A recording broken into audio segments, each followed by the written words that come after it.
All right, what's going on, y'all? We're officially 10 weeks out from the men's physique competition.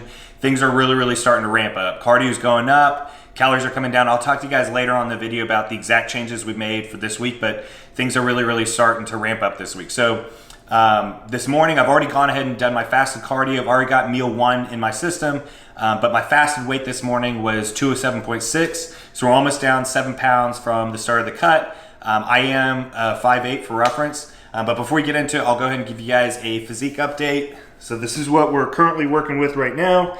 Things are really starting to tighten up. You know, I'm pretty happy with the progress that's being made right now. Everything's kind of coming down in a pretty good rate. So today we're actually going to talk about the mistakes a lot of people make when cutting, to where they, lose a lot of muscle or they don't lose fat in the appropriate way. I've done this in the past. I've made plenty of mistakes while cutting in the past, to where at the end of the cut I came in just a little bit lanky, or didn't have the look I wanted, didn't have as much muscle as I wanted when I started the cut. There's a lot of mistakes people make in the gym and then outside the gym. So we're gonna get into that later in this video. Right now, we're actually getting ready to, I'm gonna get meal number 2 down, and then we're gonna go hit a push workout. And we're gonna do chest and shoulders today, no triceps with that. Just chest, shoulders, abs, and then post-workout cardio. And I'll talk to you guys more about the exact protocol of that when I get back. But let's go ahead and get to the gym.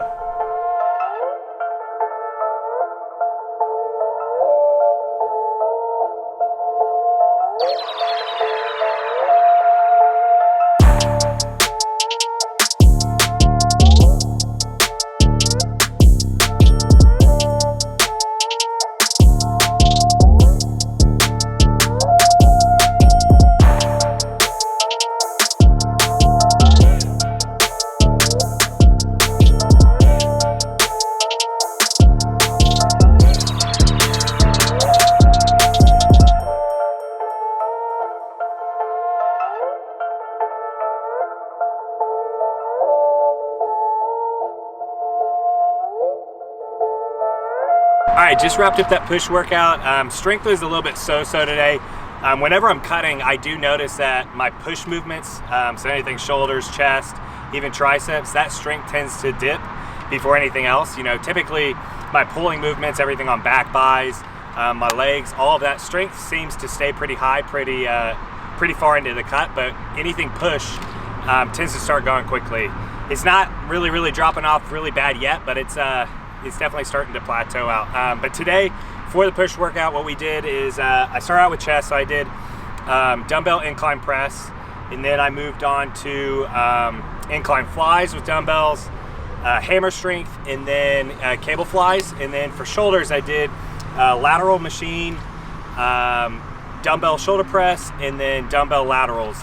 And that was pretty much it. Then I just did abs, and then 20 minutes on the Stairmaster for post-workout cardio. That's pretty much how my push workouts have been lately. As you guys know, I follow high intensity bodybuilding rather than high volume. So instead of pyramiding up in weight and then coming down with reps per set, I typically start out with my top set. After I've warmed up, I do my heaviest load, and then I do back off set. So per each movement, it's usually only 2 working sets, a top set and then a back off set. And then that's it. But because of that, I'm pushing heavier weight than most people out there that just do high volume. A lot of you out there have been asking, if my split's still the same. For the most part, it still is. So day 1 is push and abs. Day 2 is pull and calves. Day 3 is arms and abs. And day 4 is legs and calves. And then I rest and repeat. And that's pretty much it. Back when I get to the house, I'll go ahead and kind of explain exactly what the cardio is and then the changes we've made with diet, but that's how the workouts has been rolling out. So that was today's push workout, and that's my split. And then I'll get back to the house, I'll explain to you all the changes we've made and then the mistakes you want to avoid when you start cutting. All right, so let's talk about what changes we made to the cut this week. So yesterday I did my check-ins with my coach.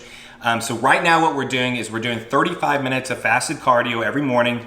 So 35 minutes of cardio without getting anything in my stomach, and then 20 minutes of cardio post-workout. So how I'm doing that is 35 minutes, essentially speed walking outside. I get my heart rate up with that, and then 20 minutes on the Stairmaster after the workout. That's every day except leg day. Leg day, we don't do any cardio, but pretty much every other day is 35 minutes fasted cardio and then 20 minutes of cardio post-workout. For the diet, if you guys saw my update video last week, you saw I did a full day of eating for high carb day. So the high carb day is staying essentially the same, except we're pulling out carbs from meal number 4. So if you watched last week's video, you saw meal number 4 had rice in it.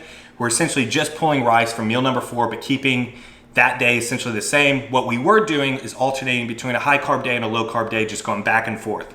Now what we're doing is we're doing 3 low carb days for 1 high day. So preferably the high carb day lands on a big muscle group like back or legs, but really the whole point is to have high carb day followed by 3 low days and then repeat. So we're now starting to really kind of ramp things up. I'm starting to have a little bit of hunger, nothing too bad yet, but we have kind of entered that next phase where we're really starting to chip away at everything, but I'm excited for it. So now let's talk about the mistakes you want to avoid making when you're cutting. I've had so many people tell me that, when they're cutting, they essentially feel miserable, but they don't lose the fat and the weight that they want to lose. Or other people, they do end up losing weight, but they feel like they lose a lot of good tissue, a lot of muscle along with it. And I've made many mistakes in the past when I've cut to where I lost a lot more muscle than I should have just because I didn't do the appropriate things. Now, I want to make one thing clear. Whether you are an enhanced athlete on PEDs or whether you're a natural athlete, you will lose, at least most of you will lose at least some tissue in the process. When you're cutting, you're going to downsize a little bit muscle-wise, except, there's some genetic freaks out there that, if they go on the appropriate cycle or whatever, they can actually build muscle in the process. But for 99.7% of people out there, you will lose just a little bit. But if you follow these tips, you can mitigate as much tissue loss as possible. So the first mistake you want to avoid making, and this is one that I've made a lot in the past, is when you start cutting, you don't want to change your workouts. If you've been bulking and you've been putting on that good muscle, you've been building strength, you don't want to just all of a sudden change your workouts to something like a pump workout. I see it all the time that, when people are bulking, they're throwing good weight up, and as soon as they start cutting, they get into this different mindset. It's like they want to just tone the muscle or something like that, and they go and do more pump workouts. You want to keep your strength as high as possible for as long as possible. So for most people out there, that means keeping your workouts, your splits, all of that exactly the same for as long as possible, especially if you're doing a bodybuilding prep. Now, as you get further into prep, you might have to pull back a little bit, maybe add volume, pull back the intensity a little bit just for injury prevention. But for most people out there, you want to keep the intensity as high as possible, push as much weight as possible for as long as possible. A stronger muscle is typically a bigger muscle, so you want to keep the strength up. I've had many times in the past where, when I started cutting, I let the weight come down way faster than it should have, and because of that, my size went down. So the whole point of this first point is when you start cutting, don't just change your workouts to go to more of like a lean workout or something that you see online. Keep your workouts as intense as possible. Keep the strength as high as possible with good form. I'm already getting to the point where me trying to keep the strength and the weight as high as possible, my form is starting to slip a little bit. So I'm going to have to pull back just a little bit to keep the form good. But with that being said, I'm still trying to have my top set and my back off set have the highest amount of weight as possible with proper form. The second point is don't decrease your calories too quickly. This is another point that a lot of people make, is as soon as they start cutting, they decrease their calories by 1,000 calories or more.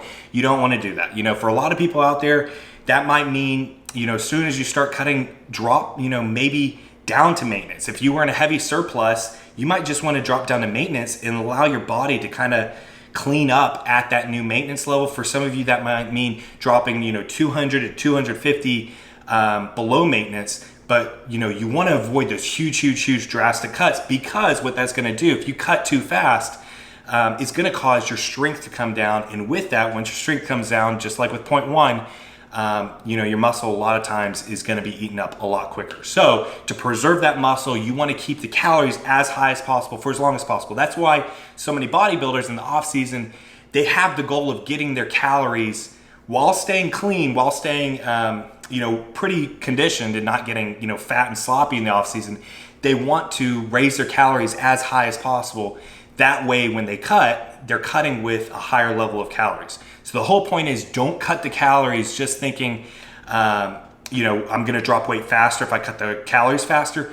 What's also going to happen if you do that is you're gonna have to keep dropping, the later you get into the cut, keep dropping the calories. So if you drop the calories 1,000 calories right off the bat, you're gonna be in a pretty low calorie point towards the end of that cut. So the whole point is drop the calories, in a slow, kind of steady way throughout the process, and don't just overdo it and don't rush the process. All right, point number 3 kind of goes along with point number 2, and that's don't increase cardio too quickly. Cardio is just a tool to add extra calorie expenditure in your day. It's not, cardio is not some magic pill that all of a sudden just eats up the fat. What's eating up the fat is you being in a caloric deficit. So adding on the cardio just helps you be in a calorie deficit or more in a calorie deficit. So that doesn't mean, if you're going from doing 0 cardio to all of a sudden doing an hour of cardio a day. It might even mean that the first couple weeks, you just decrease your calories a little bit and maybe only add,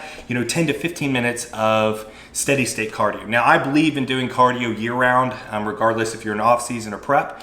But the whole point here is don't just all of a sudden drastically increase the amount of cardio you're doing. Just because, just with point number 2, that as you go deeper into the cut, you're gonna need to keep lowering the calories because your metabolism is now getting used to that new calorie range. The same thing goes for cardio. If you start off the bat cutting the calories drastically, increasing the cardio drastically, you're gonna have to keep doing that. And you're gonna be setting yourself up for 1, a world of hurt, but then 2, coming in at the end of your cut with quite a bit less muscle mass at the end. So just like with point number 2, don't decrease your calories too quickly. Don't increase your cardio too quickly. Do it in a very steady way.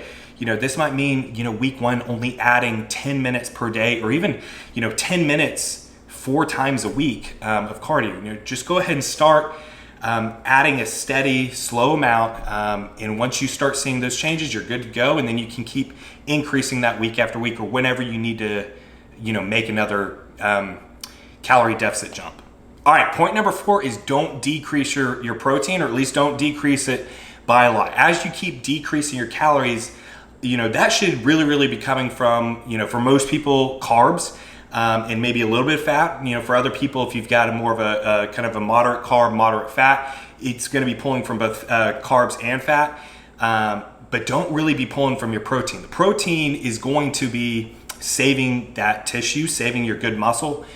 So keep your protein as high as possible for as long as possible. Me right now, my coach has me eating about 300 grams of protein a day. That's about 1.5 grams per pound of body weight for me. A little bit more, a little bit less than that.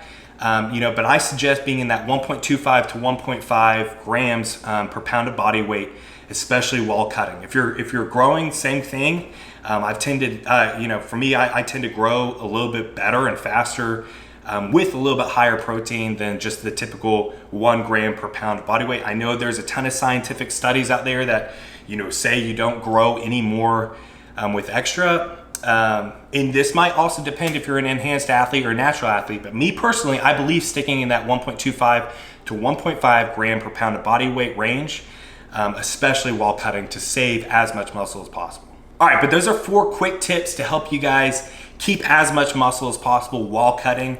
This is definitely a question I've gotten quite a bit recently, and one that I've struggled with in the past. It seems pretty straightforward that if you want to cut, you just need to be in a calorie deficit, and yes, that's as simple as it really is. But because everybody hears you just need to be in a calorie deficit, a lot of people take it too hard, and there's a lot of us out there. A lot of you might be like me, that you kind of like going and doing things kind of to the extreme. Me with ultra marathons and all that, I like jumping in and going hard, and kind of giving 100%. With that, you still need to follow a methodical, intelligent approach.